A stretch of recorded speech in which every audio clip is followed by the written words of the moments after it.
तो आ गए आप। कैसे हो दोस्तों? जैसा कि आपको पता है इस वक्त हमारे YouTube परिवार में थोड़ी सी दिक्कत चल रही है। हमारे YouTube परिवार के सदस्य एक दूसरे से थोड़े थोड़े खफा हैं, कुछ तो एक दूसरे से कुछ ज्यादा ही खफा हैं। अब इस पे बोले ना बोले पर भैया जिम्मेदारी के नाते बोलना ही पड़ता है, क्योंकि यदि परिवार में झगड़े होते हैं तो नींद तो भैया सबकी हराम होती है।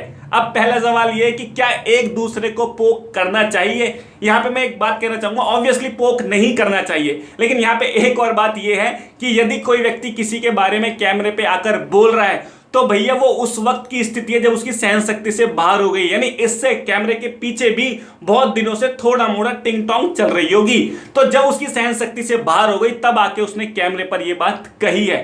लेकिन जिसने भी कैमरे पर जब हम बात कहते हैं, मान लो मेरे बारे में कुछ कहा, मैंने कैमरे पर आके बात कह दी, तो मुझे शब्दों का सही चयन करना चाहिए। हमें ऐसे अपनी बात को रखना चाहिए। यदि किसी से खफा है, किसी से दिक्कत है, परेशानी है, तो कैमरे पर बात रखनी चाहिए, लेकिन उस व्यक्ति की रेस्पेक्ट का ध्यान रखते हुए, गरिमा का ध्यान रखते हुए हमें अपनी बात रखनी चाहिए। वो ऐसे नहीं रखनी चाहिए कि भाई सामने वाले को पोक हो या सामने वाले को ज्यादा चुभ जाए। सही बात रखो, सही तरीके से रखो, तो वही तरीका उचित रहना चाहिए, तो पोक नहीं करना चाहिए। अब दूसरा सवाल कि यदि आप पर कोई इल्जाम लगाता है तो क्या उसका जवाब देना चाहिए? भाई ये डिपेंड करता है कि इल्जाम कौन लगा रहा है। कि मान लो यदि आप पर या मुझ पर कोई ऐसा व्यक्ति इल्जाम लगाता है जिसे बहुत कम लोग सुन रहे हैं, तो चुप रह के आपका काम चल जाएगा। आप नहीं बोलोगे, 2-4 दिन बाद वो वीडियो या वो बात खत्म हो जाएगी, कोई पूछेगा नहीं।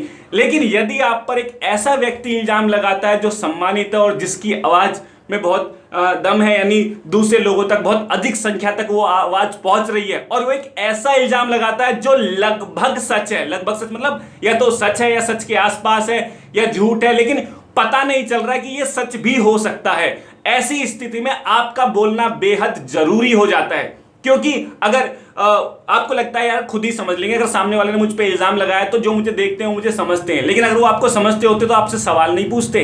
यानी यदि आप पर कोई ऐसा व्यक्ति इल्जाम लगाता है जिसकी सब सुन रहे हैं, जिसकी पहुंच दूर तक है, और वो एक ऐसा इल्जाम लगा रहा है जो सच के आसपास है या लगभग सच है, तो आपको अपना पक्ष रखना बेहद जरूरी है। क्योंकि यदि आप चुप रहेंगे तो आप पर जो आरोप लगाया गया, जो इल्जाम लगाया गया, उसे लोग सच मान लेंगे। अरे भैया कोर्ट में नहीं होता, अपना वकील ना रखें, अपना पक्ष ना रखें तो जज साहब सजा दे देते हैं। और फिर अगर आप कहेंगे नहीं भैया मैं तो चुप रह के काम चलाऊंगा, ये जज अपने आप समझ जाएगा, तो जज क्यों समझेगा, फिर वकील क्यों रखेंगे? सेम यदि आप पे कोई इल्जाम लगाता है तो आपको अपना पक्ष रखना चाहिए। यदि आपके कंटेंट पे सवाल उठाता है तो आपको उसी वक्त बोलना चाहिए, यदि उस वक्त उस व्यक्ति की आवाज अधिकतर लोगों तक पहुंच रही है। आपको अपना पक्ष पूरी तरह क्लियर करना चाहिए, लेकिन पक्ष को क्लियर करते वक्त भी आपको उस व्यक्ति की भी गरिमा का, रेस्पेक्ट का ध्यान रखना चाहिए कि भाई हाँ मेरी बात ये थी और मैं ऐसे रख देता हूं। हाँ मैंने मान लिया कि यार सामने वाले ने गलत शब्दों का प्रयोग किया है तो फिर मैं ही क्यों सही शब्दों का प्रयोग करूं? अरे नहीं यार, इसी बात में तो आपकी पर्सनैलिटी रिफ्लेक्ट होगी, यही तो आपका बड़प्पन है, यही तो आपकी बड़ी बात है कि सामने वाला आपको गालियां भी दे रहा है लेकिन फिर भी आप अपनी बात को एक अच्छे शब्दों के साथ, एक प्यार के साथ रख रहे हो। तभी तो इस बात में आपका व्यक्तित्व निखर के आएगा।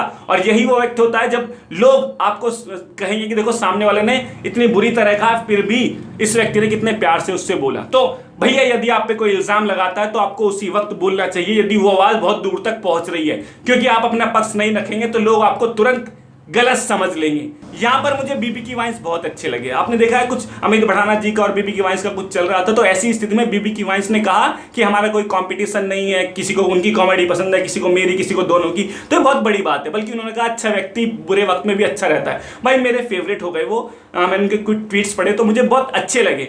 हमें भी शायद ऐसा ही होना चाहिए कि हमें अगर कोई हमसे नफरत करता है तो उसे प्यार से हैंडल करना चाहिए, ये सबसे अच्छी बात रहेगी। और इन सब में चलो भैया झगड़े कर लो, झगड़े करने में लोगों को मजा तो आ ही रहा है, झगड़े करने में कोई बुराई नहीं है, लेकिन एक दूसरे की गरिमा का ध्यान रखे बहुत अच्छी बात है, शब्दों का सही चयन किया जाए तो भी अच्छी बात है। और इसके अलावा एक चीज जो सबसे बुरी होती है वो है आपकी तरफ से जो देखते हैं वीडियोस को, वो इस स्थिति में सबसे बुरा रोल निभाते हैं। कैसे?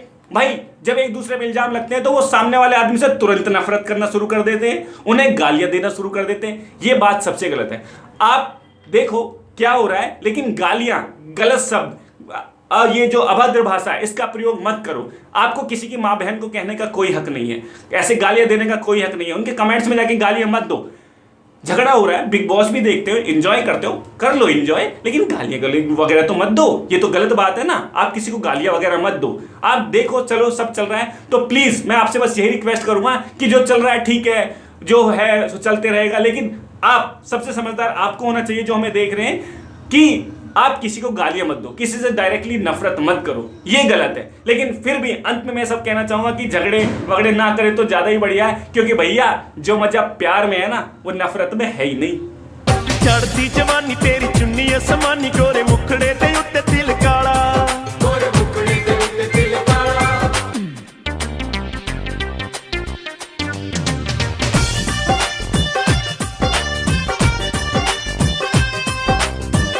अर्ज किया है कि चिंता ने चिता से कहा कि तू मुर्दों को जलाती है और मैं जिंदों को।